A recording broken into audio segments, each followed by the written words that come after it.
What's up, everyone? John Manson with the Sea of Red, back with another update this week for you here at my family's house in Orlando, or outside of Orlando in Florida, as we're bringing you another update and looking back at the Liberty basketball trip to Orlando, playing the ESPN Events Invitational, and then also looking at Liberty football as the Flames prepare to finish up the regular season, the 2025 season, against Kennesaw State at Williams Stadium in Lynchburg. And I guess we'll start with the basketball tournament. Liberty goes 1-2. A bit of a disappointing week, especially after the strong start, 4-0 with 2 wins by impressive margins over FAU and College of Charleston back at home. And it was Liberty's first trip away from home, playing on a neutral site this year. First took on Vermont and got the win. It was a game that Liberty led most of the way. Really, the final margin was 6 points. It doesn't indicate how that game was really played. It was really more of a 10 to 15 point game, 12-point game. But Vermont made a couple shots, had most notably a 4-point play there in the closing minutes that got that margin under 10 and kept it there at the end. But Liberty played well.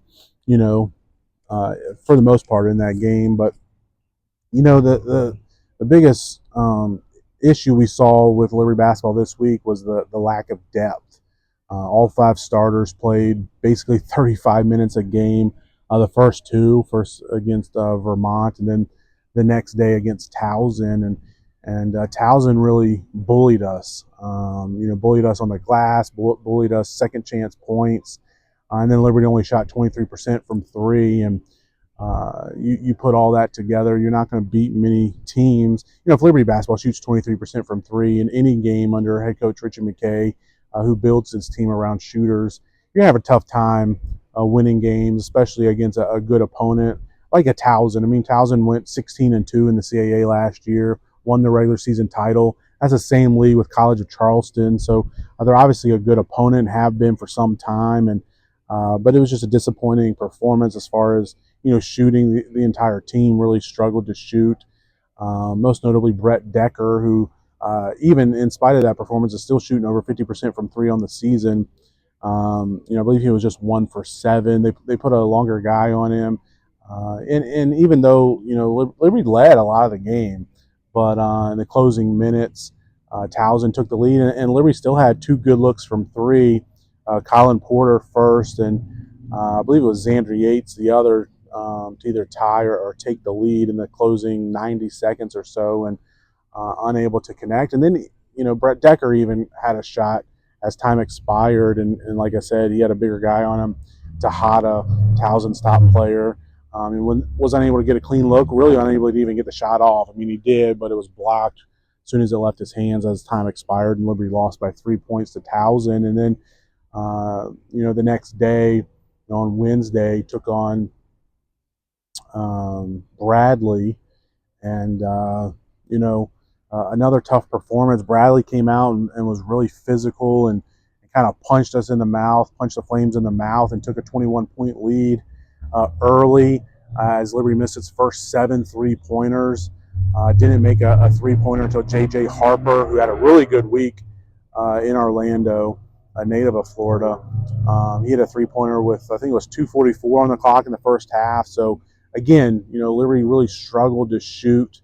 I got to think you had tired legs, right? I mean, Coach McKay and the Flames has been riding, especially this week in Orlando, those 5 starters. The big 3 that returned from last year: Caden Matheny, Zach Cleveland, and Colin Porter, and then also Brett Decker and J.J. Harper.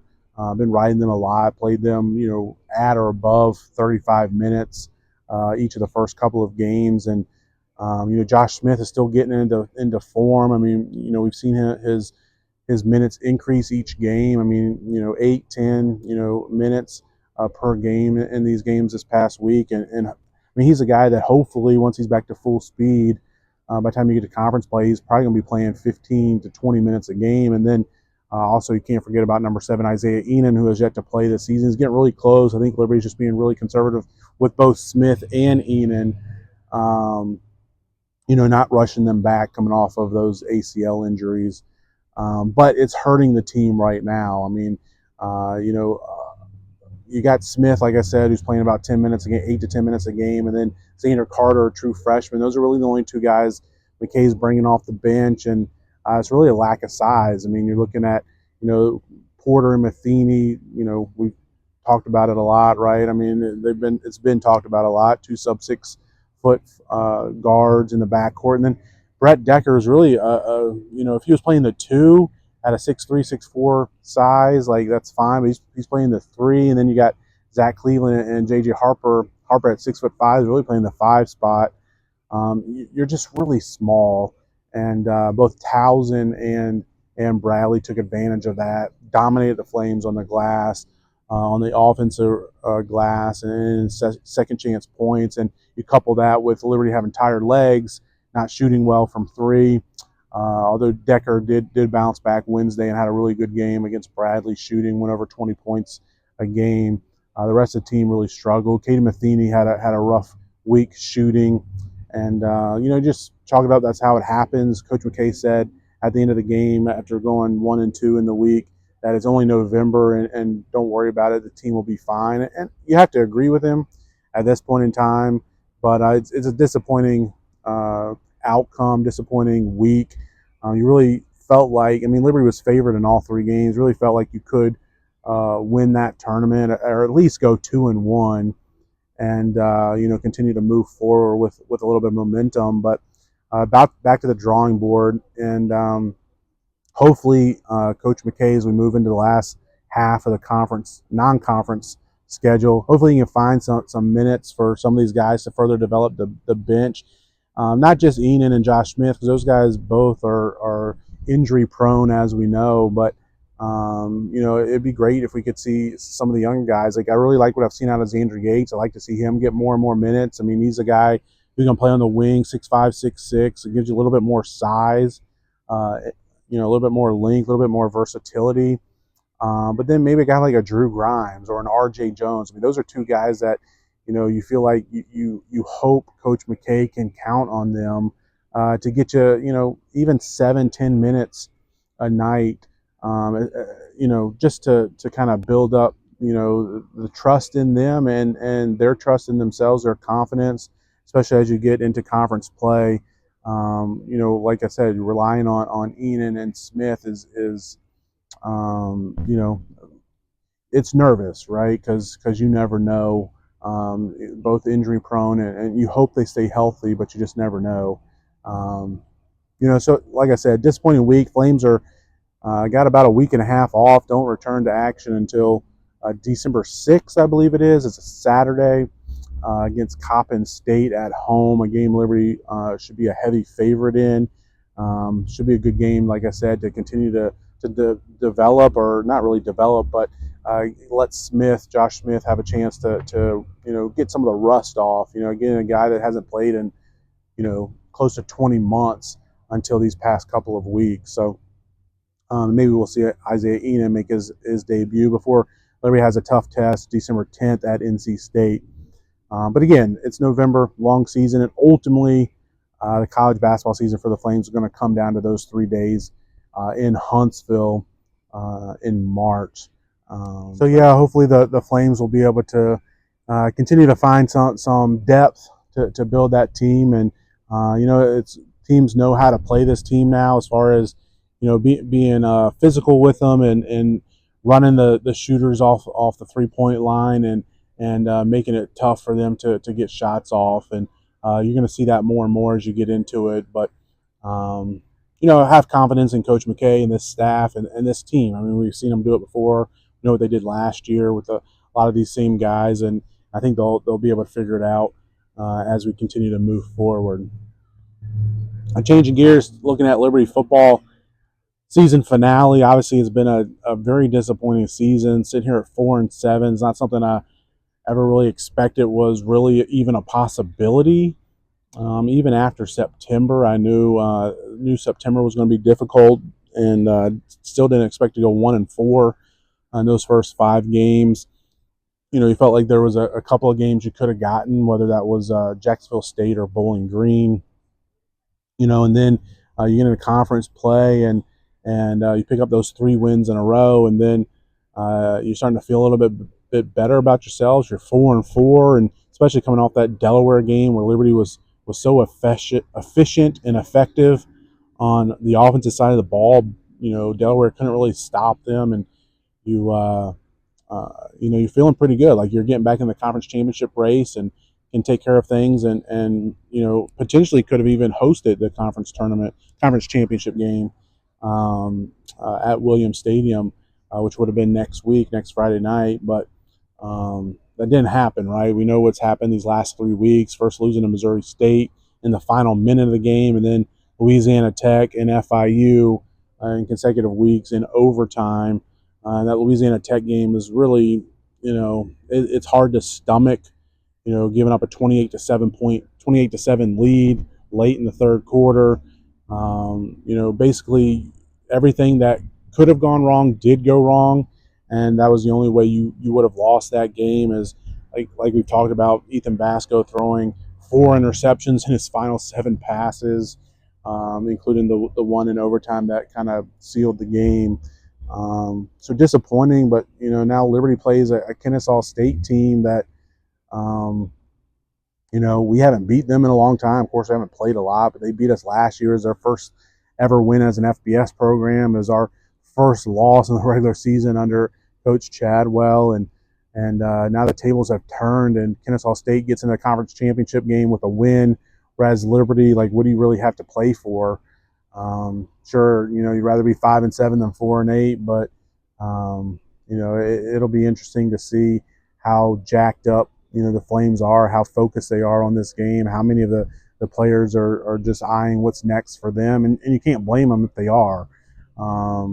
That's the day and age we live in college athletics and in college football in particular. So it'll be interesting. Like, does Vasco play? Like, in my opinion, I think it makes sense if Liberty went to another option at quarterback. You've seen what Vasco can do in his first 11 games, and I think we could probably all agree it's not good enough. And so you probably need to have another option next year. So why not let Michael Merdinger get the start and see what he can do and open up the playbook for him. We saw him against ODU. Of course, the weather was a factor, but let's see if Merdinger has what it takes, and if he can compete for the starting job next year, or either Ethan Houck or Jane Bradford, whoever it is. Obviously, Vasco is injured. He's questionable according to Coach Chadwell, and we'll have to see if he'll play. I mean, he could be a healthy scratch, or he could just be a guy that's not ready to go, as he still is dealing with that injury to his shoulder. Got re-aggravated, it sounds like, in the loss at Louisiana Tech. So a lot of interesting parts on the Liberty side, and then obviously the postseason, or the off season. There obviously will be no postseason for Liberty, but the off season begins as soon as that clock hits 000 Saturday evening at Williams Stadium, and it'll be interesting off season. There's no doubt about that. But looking at Kennesaw State under first year head coach Jerry Mack, they've seen tremendous success. They're 8-3 overall.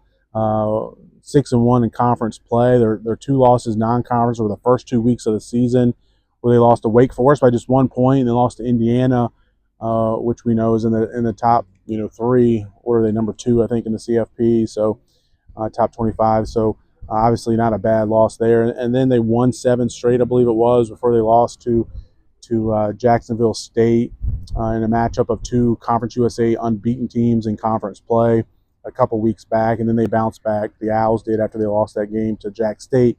They bounced back this past week and beat Missouri State at home. It's a team that's been pretty good on offense, passing the ball. They've used a couple different quarterbacks.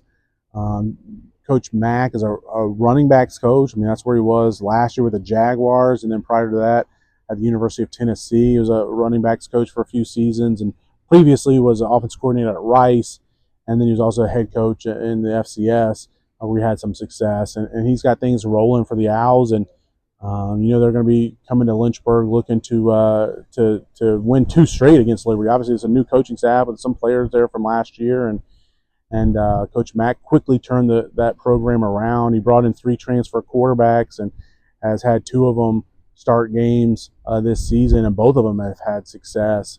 So it's going to be a tough game, obviously, for Liberty, playing a team that's fighting for their championship lives. The Owls could technically lose the game to Liberty and still make the conference championship game, but if they win, they make it, no doubt. And, they can get to a 9th win, which, they're going to be aiming for. So for Liberty, it'd be really interesting. I mean, Evan Dickens is on a roll. He's over 100 yards rushing each of the last 4 games, been over 200 in 2 of those games. So you would think Liberty could try to lean on him, and obviously Kennesaw State's going to stop that. And the Owls have been really good up front, both sides of the ball, offensive line and defensive line.